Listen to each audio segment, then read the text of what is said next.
الرجيم بسم الله الرحمن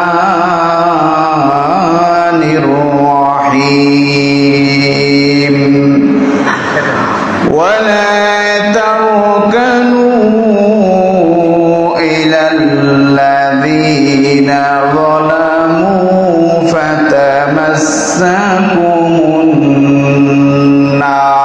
النار وما لكم من دون الله من أولياء ثم لا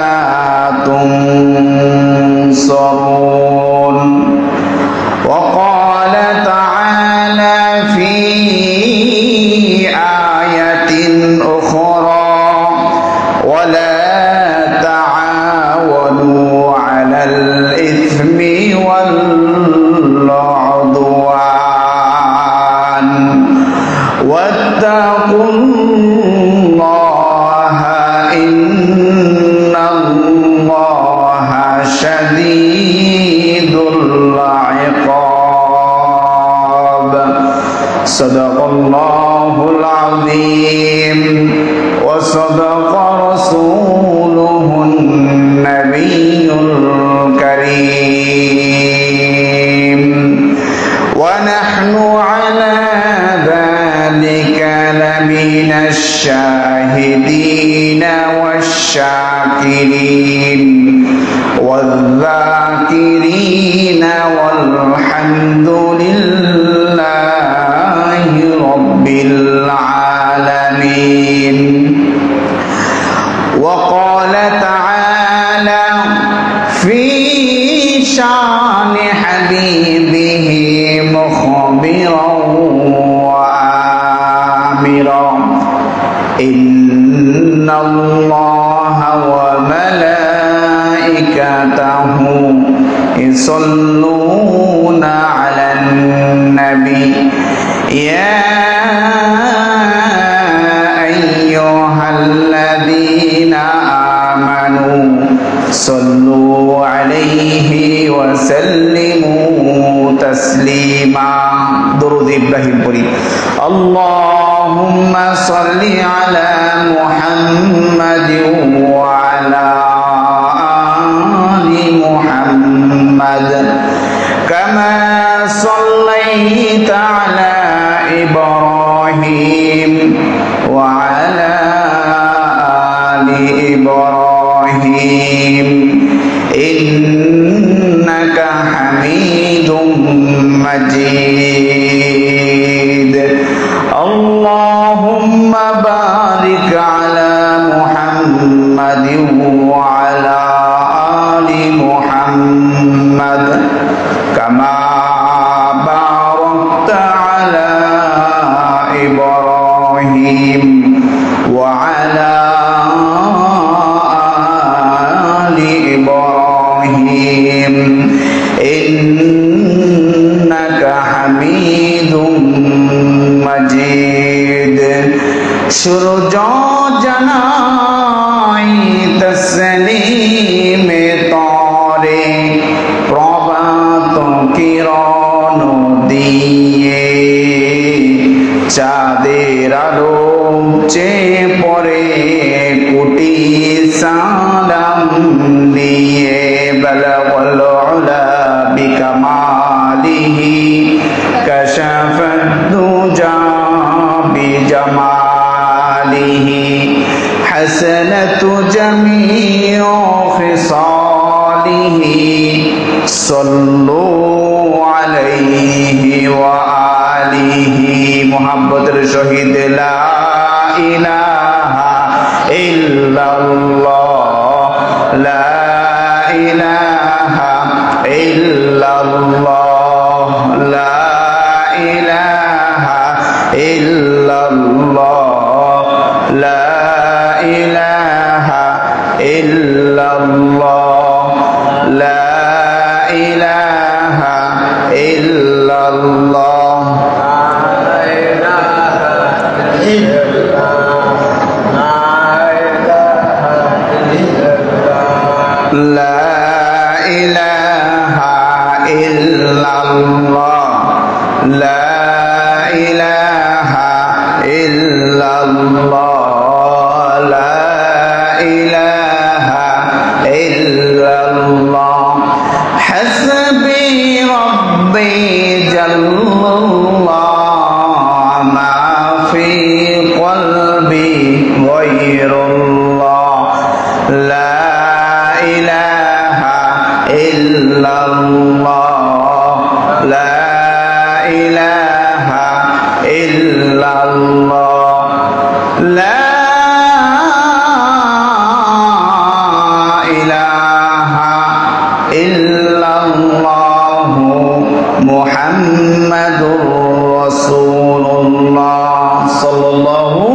উপস্থিত সম্মানিত মুত্তাকুন মুসল্লুন মুমিনুন ভাইয়েরা আমার, শুরুতেই আল্লাহ জাল্লা শানুহু আম্মা নওয়ালুহু এর দরবারে শুকরিয়া আদায় করে নেই, যেই মহান রব্বে কারীম আমাকে আপনাকে ভালোবেসে মহাব্বত করে দুনিয়ার সমস্ত ফিতনা ফাসাদ থেকে হেফাজত করে জান্নাতের বাগান আল্লাহর ঘর মসজিদে এসে দিনই কিছু আলোচনা করবার এবং শোনার তৌফিক দান করছেন।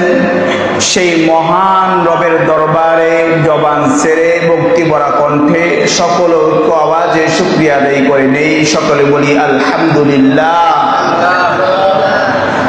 লক্ষ কোটি দরুদ ও সালাম বর্ষিত হোক বিশ্ব মানবতার মুক্তির দূত, বিশ্ব সবার সভাপতি, সমস্ত আম্বিয়া আলাইহিস সালামদের সর্দার, সাইয়্যিদুল মুরসালিন, সাইয়্যিদুস সাকলাইন, আফতাবে নবুওয়া, শাহেনশাহে দুজাহান হযরতে আহমদ মুহাম্মদ মুস্তাফা সাল্লাল্লাহু আলাইহি ওয়াসাল্লামের প্রতি সকলে বলি সাল্লাল্লাহু আলাইহি ওয়াসাল্লাম।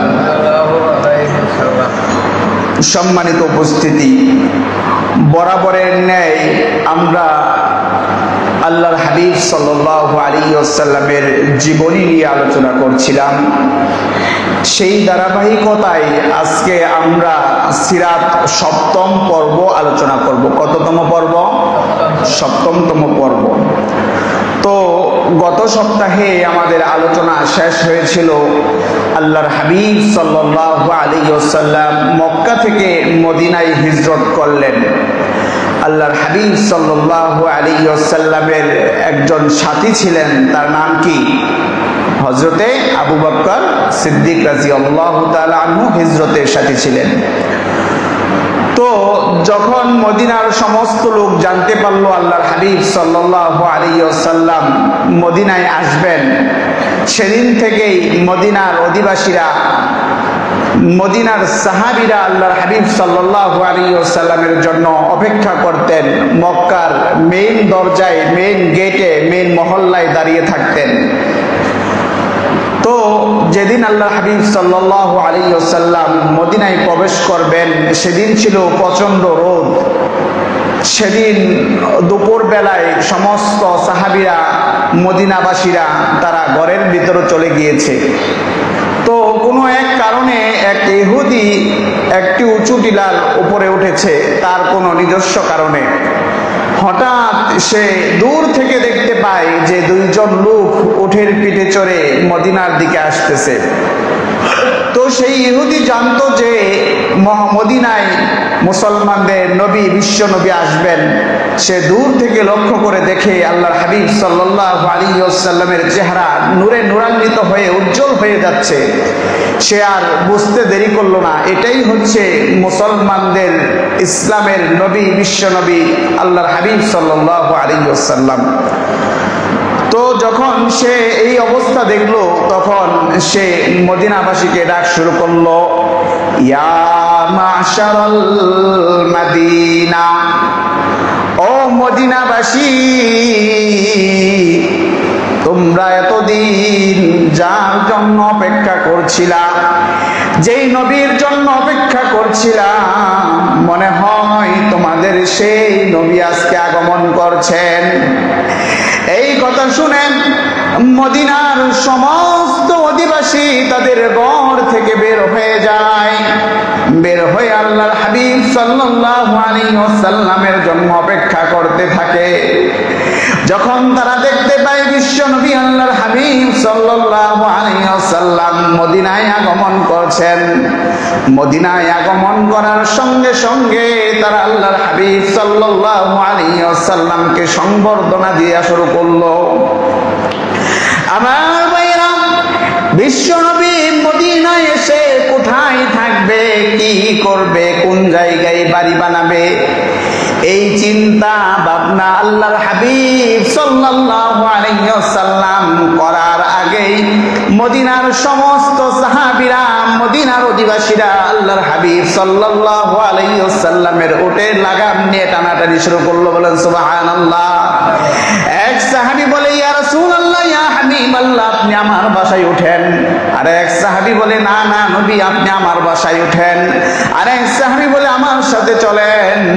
যখন এমন টানাটানি শুরু করলো, আল্লাহর হাবিব সাল্লাল্লাহু আলাইহি ওয়াসাল্লাম সাহাবীদেরকে উদ্দেশ্য করে বললেন, দাউহা, তোমরা উটের লাগাম ছেড়ে দাও।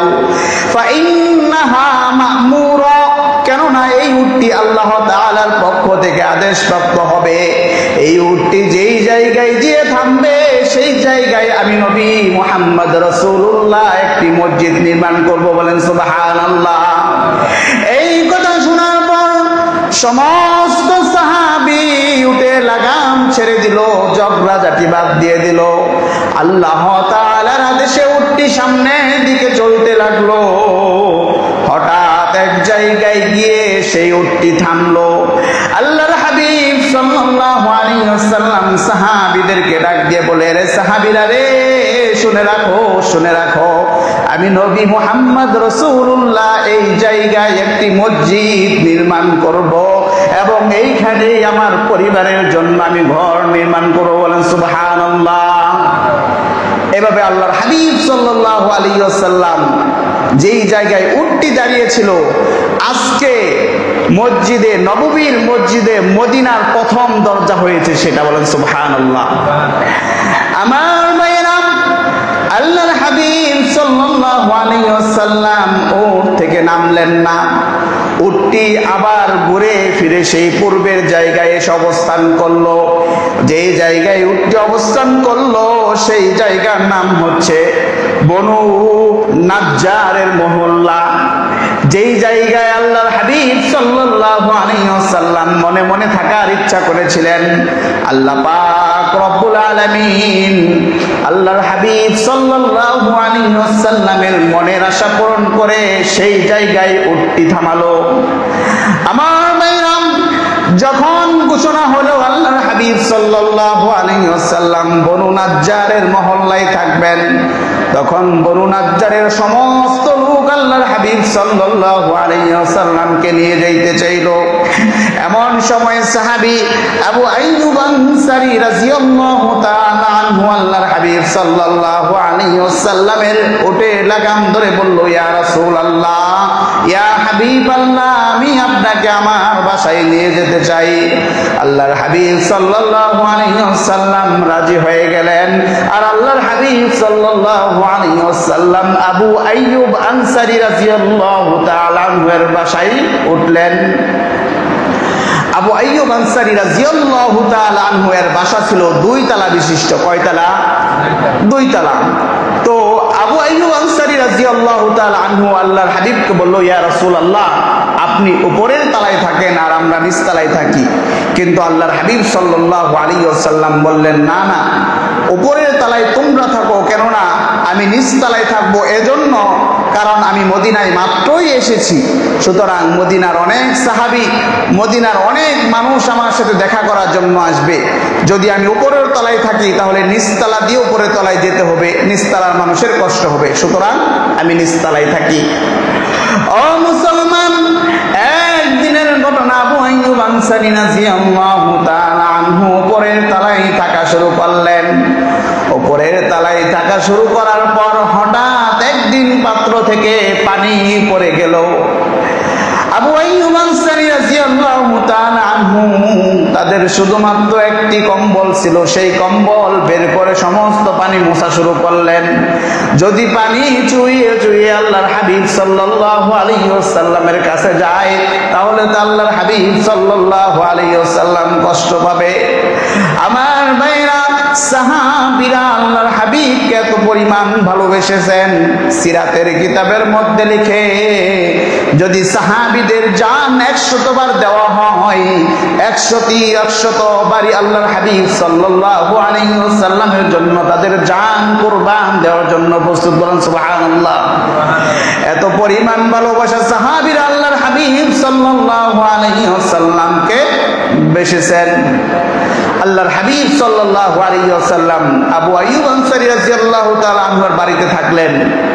আবু আইয়ুব আনসারী রাদিয়াল্লাহু তাআলা আনহু এর স্ত্রী সর্বপ্রথম রান্না করে আল্লাহর হাবিব সাল্লাল্লাহু আলাইহি ওয়াসাল্লামের সামনে পেশ করতেন। আল্লাহর হাবিব সাল্লাল্লাহু আলাইহি ওয়াসাল্লাম যেই জায়গাগুলো থেকে খেতেন, আবু আইয়ুব আনসারী সহ তার স্ত্রী সেই জায়গাগুলো থেকে খেতেন। বলেন সুবহানাল্লাহ।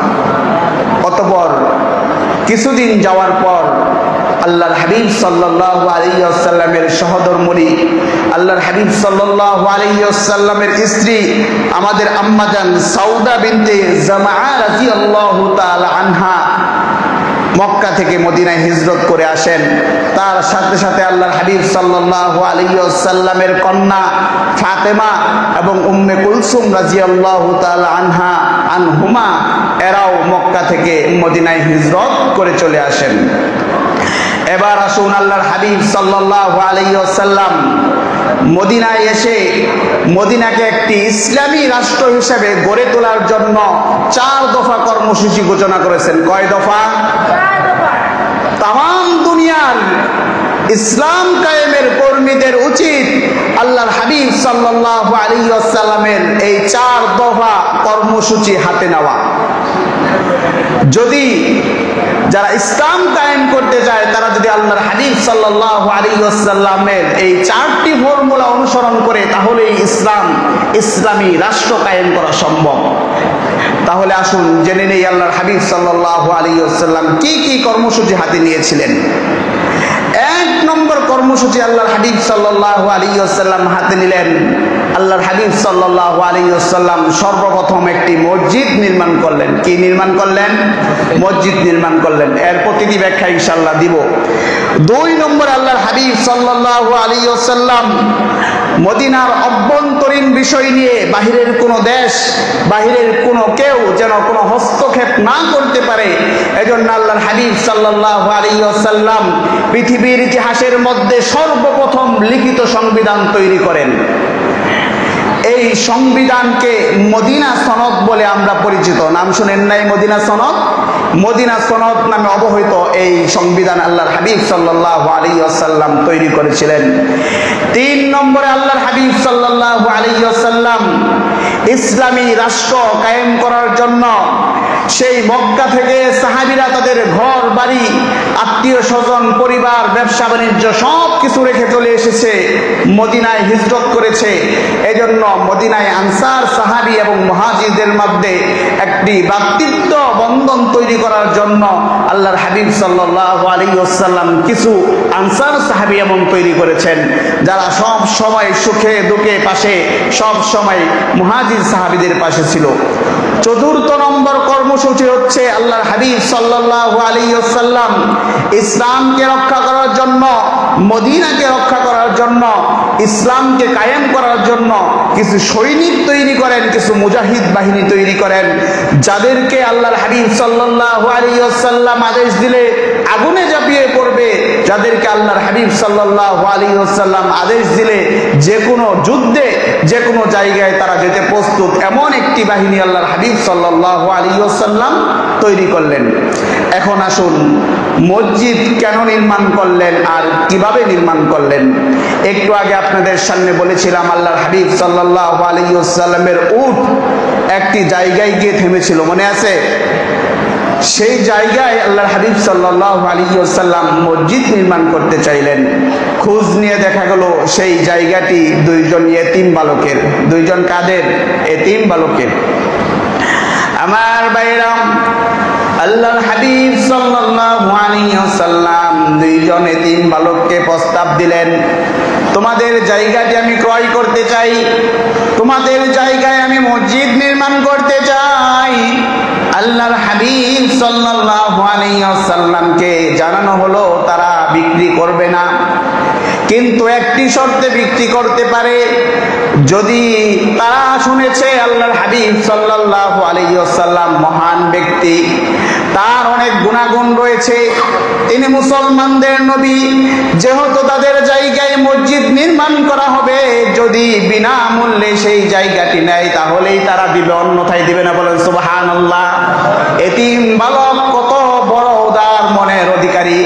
এজন্য আমি বলি সব সময়, সবার দ্বারা আল্লাহ পাক রব্বুল আলামিন মসজিদের খেদমত নেয় না। অনেক টাকা পয়সাওয়ালা ব্যক্তি রয়েছে, মসজিদের খেদমত করতে পারে না, মসজিদ নির্মাণ করতে পারে না।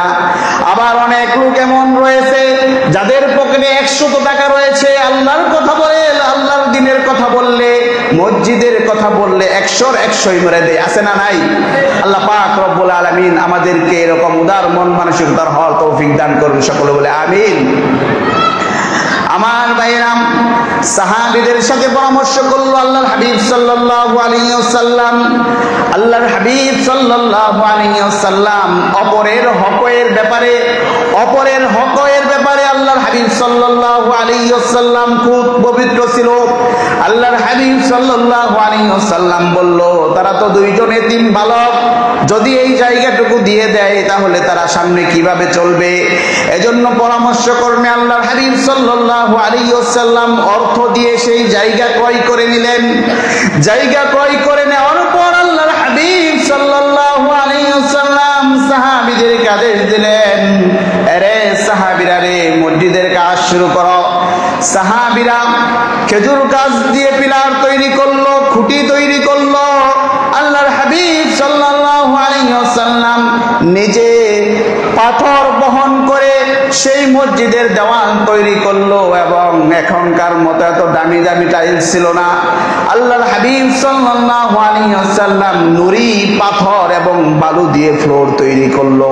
এমন মসজিদে আল্লাহর হাবিব সাল্লাল্লাহু আলাইহি ওয়াসাল্লাম তৈরি করলো। সাহাবীরা যখন নামাজের জন্য দাঁড়াতেন, বৃষ্টির সময় বৃষ্টি চলে আসতো, রোদের সময় রোদ পড়তো। এত কষ্ট করে আল্লাহর হাবিব সাল্লাল্লাহু আলাইহি ওয়াসাল্লাম নামাজ আদায় করেছেন। আমাদের মসজিদও তেমনই। এই যে এখন বৃষ্টি আসতেছে, অনেক মানুষ বাহিরে দাঁড়াবে, তারা বৃষ্টিতে ভিজে ভিজে নামাজ পড়বে, আবার রোদ উঠলে রোদের মধ্যে নামাজ পড়ে। আমরা দোয়া করি, আমরা আশাবাদী আল্লাহ পাক রব্বুল আলামিন এই যে যারা কষ্ট করে এখানে নামাজ পড়তেছে, আল্লাহ পাক রব্বুল আলামিন ওই সমস্ত সাহাবীদের সাথে আমাদের জান্নাত দান করুন, সকলে বলে আমিন। এবং আজকে যেই মদিনা মসজিদ এত উন্নত হয়েছে, আমাদের মসজিদকেও আল্লাহ পাক রব্বুল আলামিন একদিন এরকম উন্নত করবে, বলেন আমিন। আমার ভাইয়েরা, এখন আসুন কেন মসজিদ নির্মাণ করা হলো? এক নম্বর কারণ হচ্ছে আল্লাহর হাবিব সাল্লাল্লাহু আলাইহি ওয়াসাল্লাম এই জন্য মসজিদ নির্মাণ করলেন যেন সমস্ত মানুষকে একসাথে একসঙ্গে দাওয়াত দেওয়া যায়। আজকে যদি আপনারা এখানে না আসতেন, এই যে আপনাদেরকে এই বিষয়গুলো বলছি, এই বিষয়গুলো যদি আপনাদের বাড়ি বাড়ি গিয়ে বলতাম তাহলে অনেক সময় লাগতো কি লাগতো না? লাগতো না? কিন্তু এই যে একসাথে ইসলামের দাওয়াত বা একটি বিষয় আপনাদের সামনে স্বল্প সময়ের মধ্যে 40-45 মিনিটের সময়ের মধ্যে আপনাদেরকে বলে দিতে পারতেছি। কিন্তু যদি এটা আলাদাভাবে বলতাম তাহলে তো অনেক সময় লাগতো। এটাকে বলে মিডিয়া মেন্টালিটি। অর্থাৎ আল্লাহর হাবিব সাল্লাল্লাহু আলাইহি ওয়াসাল্লাম মসজিদ নির্মাণ করেন এক নম্বর কারণ হচ্ছে সংক্ষিপ্ত সময়ে দাওয়াত অনেক মানুষের কাছে পৌঁছে দেওয়া, দিন শিক্ষা দেওয়া। আমার ভাইয়েরা, 2 নম্বর কারণ হচ্ছে দিন চর্চার স্থান হিসাবে আল্লাহর হাবিব সাল্লাল্লাহু আলাইহি ওয়াসাল্লাম মসজিদ নির্মাণ করেছেন। আপনারা অনেকেই জানেন, মসজিদে নববীতে এমন কিছু লোক ছিল যারা সব সময় সেখানে অবস্থান করত, আল্লাহর হাবিব সাল্লাল্লাহু আলাইহি ওয়াসাল্লামের হাদিস গ্রহণ করত। তারা সেখানে ইসলাম শিখত, দিন শিখত। এজন্য আল্লাহর হাবিব সাল্লাল্লাহু আলাইহি ওয়াসাল্লাম মাদ্রাসার জন্যই মসজিদ নির্মাণ করেছে। অর্থাৎ মসজিদের ভিতর সব সময় দিন শিক্ষা দেওয়া হতো। 3 নম্বর কারণ হচ্ছে যেন সবার মাঝে সম্প্রীতি বান্ধব সৃষ্টি হয়। আপনারা খেয়াল করে দেখবেন যারা 5 ওয়াক্ত নামাজ এক মসজিদে আদায় করে তখন 5 বার একজন আরেকজনের সাথে দেখা হয়, খোঁজ খবর নেওয়া হয়, একসাথে চা খাওয়া হয় না? এজন্য যেন একে অপরের সাথে সম্প্রীতি ভালোবাসা সৃষ্টি হয়, এজন্য আল্লাহর হাবিব সাল্লাল্লাহু আলাইহি ওয়াসাল্লাম মসজিদ নির্মাণ করেছেন।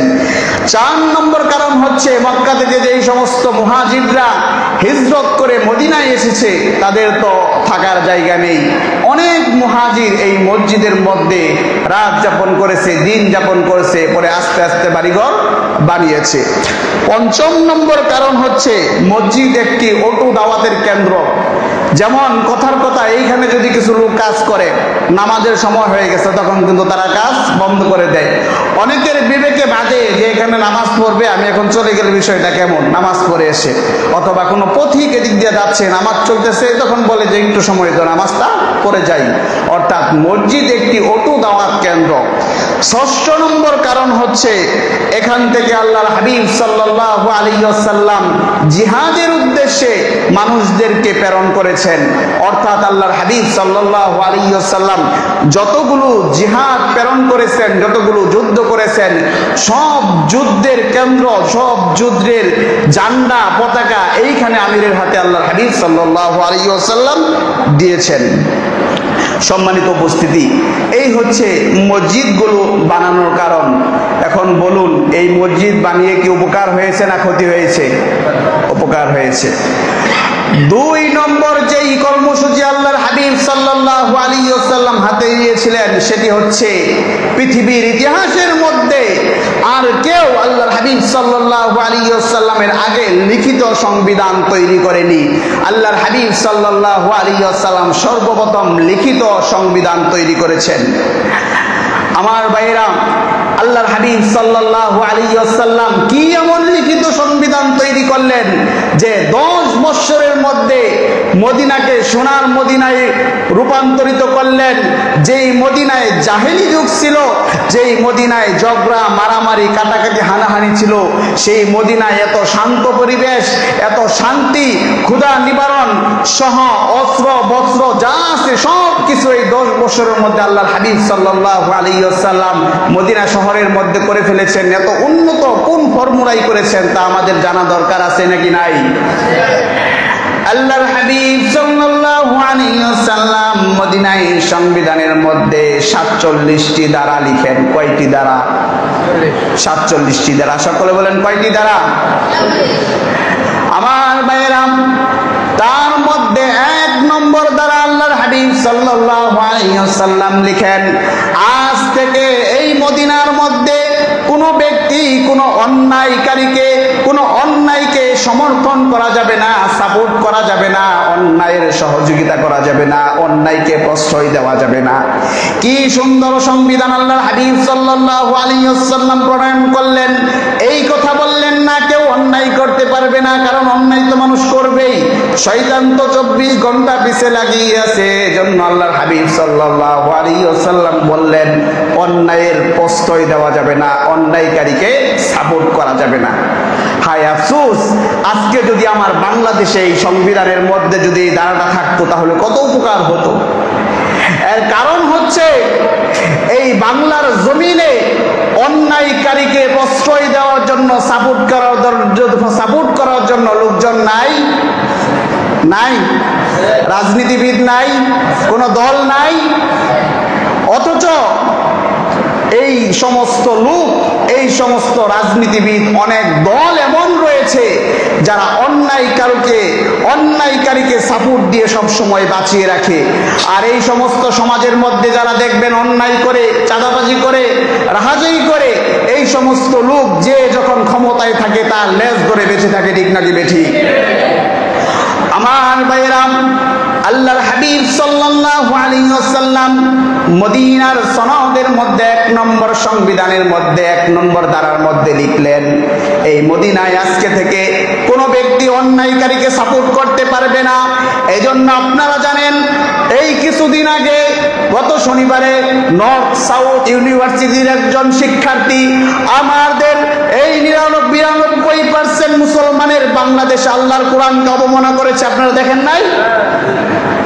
অথচ এই অবমাননাকারীকে অনেক নাস্তিক মুরতাদ কুলাঙ্গার একে বাঁচানোর জন্য তাকে মানসিক রোগী বলে দাবি করেছে কি করে না? আজকে আমাদের মসজিদ থেকে আমাদের ইমানি দাবি, ইমানি চেতনা থেকে সরকারের কাছে দুইটি দাবি থাকবে। এই কুলাঙ্গার সহ এবং এই কুলাঙ্গারকে যারা সাপোর্ট করেছে তাদের সকলকে বাংলাদেশের সর্বোচ্চ শাস্তি ফাঁসি দিয়ে মৃত্যুদণ্ড দিতে হবে। 2 নম্বর দাবি থাকবে, বাংলাদেশের সংবিধানের মধ্যে এই লিখিত দ্বারা দিতে হবে, আজকে থেকে যারা বাংলাদেশের মধ্যে কোরআনকে অবমাননা করবে, ইসলামকে অবমাননা করবে, আল্লাহর নবীর সুন্নতকে অবমাননা করবে, মুসলমানদের অন্তরে কষ্ট দিবে, এই সমস্ত অবমাননাকারীকে সর্বোচ্চ শাস্তি ফাঁসি দিতে হবে। আমার ভাইরা, খুবই কষ্ট লাগে। আগে দেখতাম বাহিরে দেশে এগুলা হয়, কিন্তু 92% মুসলমানদের দেশে এটা কিভাবে হয়, কিভাবে সম্ভব? এভাবেই সম্ভব কারণ বাংলাদেশের অনেক মুসলমান নামদারি নাস্তিক মুরতাদ আছে যারা এই অবমাননাকারীদেরকে, ইসলামের শত্রুদেরকে সাপোর্ট দিয়ে বাঁচিয়ে রাখে। ঠিক নাকি বেঠিক? আমার ভাইরা, আল্লাহর হাবিব সাল্লাল্লাহু আলাইহি ওয়াসাল্লাম মদিনার সংবিধানের মধ্যে এই ধারা জারি করলেন। এখন বলুন তো, আল্লাহর হাবিব সাল্লাল্লাহু আলাইহি ওয়াসাল্লাম এই ধারা নিজ থেকে বানিয়েছেন না যিনি শিখিয়ে দিয়েছেন তিনি কে? আল্লাহ পাক রব্বুল আলামিন পবিত্র কোরআনুল কারীমের সূরা মাইদার 2 নম্বর আয়াতের মধ্যে ইরশাদ করেন, ওয়ালা তাআওয়ানু আলাল ইসমি ওয়াল উদওয়ান ওয়াত্তাকুল্লাহ ইন্নাল্লাহা শাদীদুল ইকাব। ও দুনিয়ার মানুষেরা, খেয়াল করে শুনো, ওয়ালা তাআওয়ানু আলাল ইসমি ওয়াল উদওয়ান, তোমরা কোন অন্যায়কারীকে সাপোর্ট করবে না, অন্যায়কারীকে সমর্থন করবে না, অন্যায়কারীকে প্রশ্রয় দিবে না। অতঃপর আয়াতের শেষে আল্লাহ পাক রব্বুল আলামিন বলেন, ওয়াত্তাকুল্লাহ, তোমরা আল্লাহকে ভয় করো, ইন্নাল্লাহা শাদীদুল ইকাব, নিশ্চয়ই আল্লাহ পাক রব্বুল আলামিনের আযাব বড় কঠিন। এই আয়াতে আল্লাহ পাক রব্বুল আলামিন জানিয়ে দিলেন, তোমরা অন্যায়কারীকে প্রশ্রয় করো না, অন্যায়কারীকে সমর্থন করো না, যদি করো আল্লাহর আযাব বড় কঠিন। এর মানে যদি আপনি আমি অন্যায়কারীকে প্রশ্রয় দেই, অন্যায়কারীকে সাপোর্ট করি, তাহলে আমাদেরকে আল্লাহর সেই কঠিন আযাবের মধ্যে যেতে হবে। ঠিক নাকি বেঠিক? আরেক আয়াত আল্লাহ পাক রব্বুল আলামিন বলেন, সূরা হুদের 113 নম্বর আয়াতে আল্লাহ পাক রব্বুল আলামিন ইরশাদ করেন, ওয়ালা তারকানু ইলাল্লাযীনা যালামু ফাতামাসসাকুমুন নার ওয়া মা লাকুম মিন দুনিল্লাহি মিন আউলিয়া সুম্মা লা তুনসারুন।